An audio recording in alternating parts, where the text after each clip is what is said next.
warahmatullahi wabarakatuh. Perkenalkan, nama saya Nur Halija. Saya dari PG PAUD Reguler A 2019 Universitas Negeri Medan. Di sini saya akan menjelaskan tentang teori behavioristik mata kuliah psikologi pendidikan yang diampu oleh Bapak Roni Sinaga. Pertama, saya akan menjelaskan pengertiannya. Menurut teori behavioristik, belajar adalah perubahan tingkah laku karena adanya interaksi antara stimulus dengan respon. Contohnya, guru dengan murid. Guru memberikan materi dan menjelaskan materi pembelajaran kepada murid tersebut. Lalu murid tersebut memberikan respon seperti pertanyaan dan tanggapan lainnya.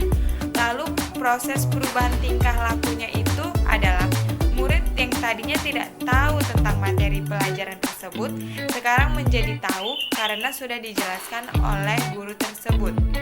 Yang kedua ada tujuan. Tujuan teori behavioristik itu adalah, yang pertama adalah untuk menambah pengetahuan. Lalu yang kedua adalah agar anak dapat mengungkapkan atau menjelaskan kembali tentang pelajaran yang sudah dipelajarinya. Jadi contohnya, apabila guru tersebut menanyakan kembali tentang materi yang sudah dijelaskan, anak tersebut dapat menjelaskannya lagi apa yang dia dapat dari materi tersebut.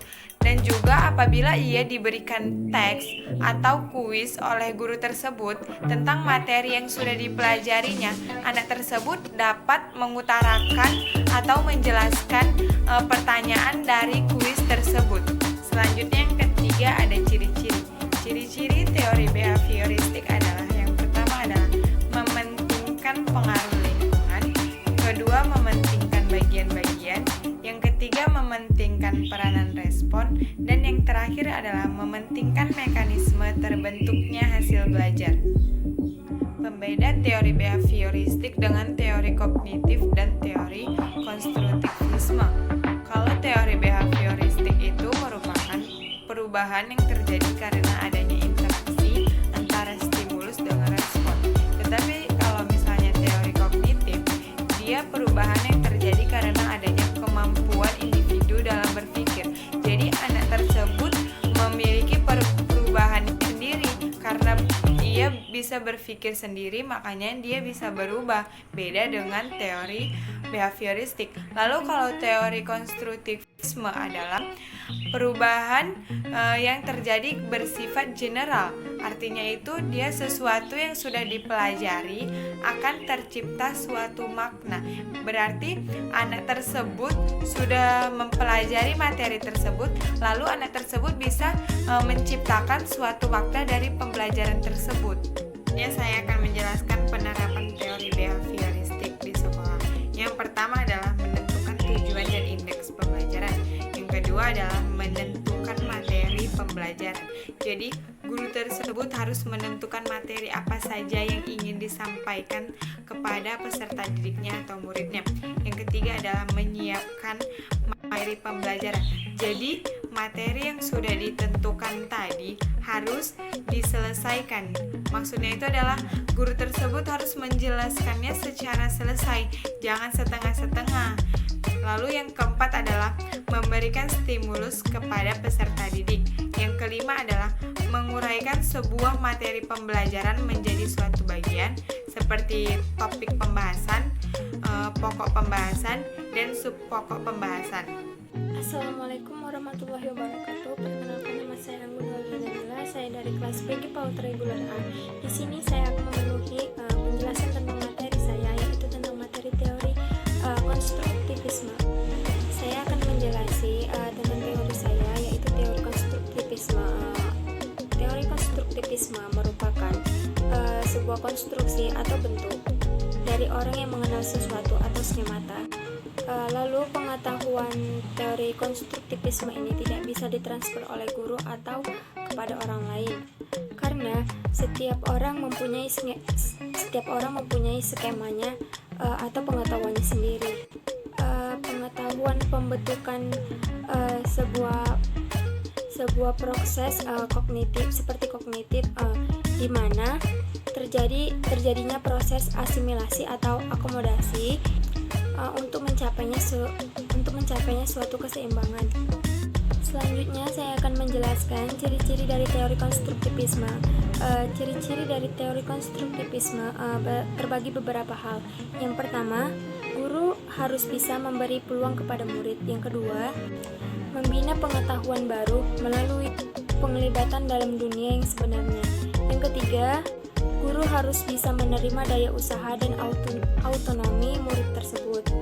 Yang keempat, menganggap pembelajaran sebagai suatu proses yang sama penting dengan hasil pembelajaran tersebut. Selanjutnya saya akan menjelaskan tujuan dari teori konstruktivisme ini. Tujuan dari teori konstruktivisme ini ada beberapa hal juga. Yang pertama, menumbuhkan motivasi siswa belajar merupakan itu tanggung jawabnya sendiri. Yang kedua, mengembangkan kemampuan siswa untuk mengajukan pertanyaan. Yang ketiga, mengembangkan pemikiran siswa untuk menjadi pemikiran yang lebih mandiri. Perkenalkan, nama saya Yosia Karunia Aritona. Di sini saya akan menjelaskan tentang teori belajar kognitif, di mana teori belajar kognitif ini adalah teori belajar yang menekankan bahwa proses belajar yang memasukkan cara berpikir dengan kompleks dalam sistemnya. Teori ini mengatakan bahwa belajar tidak sekedar melibatkan hubungan antara stimulus dan respon, melainkan tingkah laku seseorang ditentukan oleh persepsi serta pemahamannya tentang situasi yang berhubungan dengan tujuan belajarnya. Dan teori ini berpandangan bahwa belajar merupakan suatu proses internal yang mencakup ingatan, pengolahan informasi, emosi, dan aspek-aspek kejiwaan lainnya. Yang kedua ini ada prinsip-prinsip teori belajar kognitif. Yang pertama, siswa bukan sebagai orang dewasa yang muda dalam proses berpikirnya, namun mereka mengalami perkembangan kognitif melalui tahap-tahap tertentu. Dan yang kedua, anak usia prasekolah dan awal sekolah dasar akan dapat belajar dengan baik, terutama jika mendengarkan benda-benda konkret.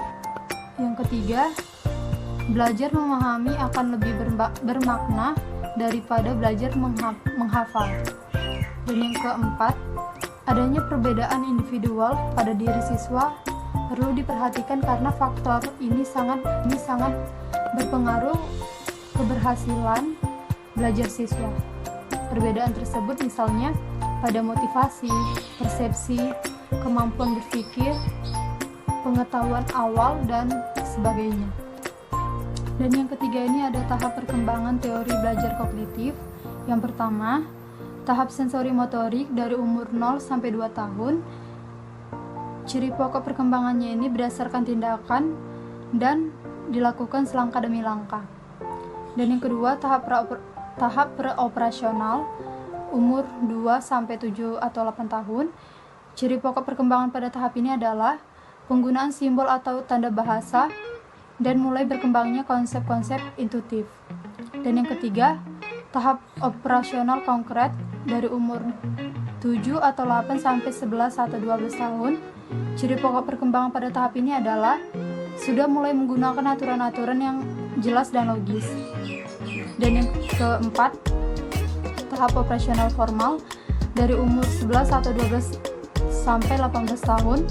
Ciri pokok perkembangan pada tahap ini adalah anak sudah mampu berpikir abstrak dan logis dengan menggunakan pola berpikir atau kemungkinan.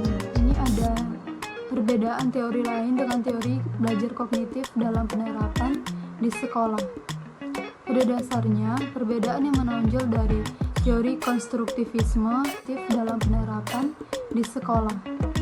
Pada dasarnya, perbedaan yang menonjol dari teori konstruktivisme dan kognitif adalah teori konstruktivisme lebih menekankan pada aspek kemampuan siswa untuk membangun pengetahuannya sendiri dengan melalui pengalaman-pengalaman nyata di lapangan. Dan sedangkan teori kognitif lebih menekankan bagaimana proses atau upaya untuk mengoptimalkan kemampuan aspek rasional yang dimiliki oleh orang lain.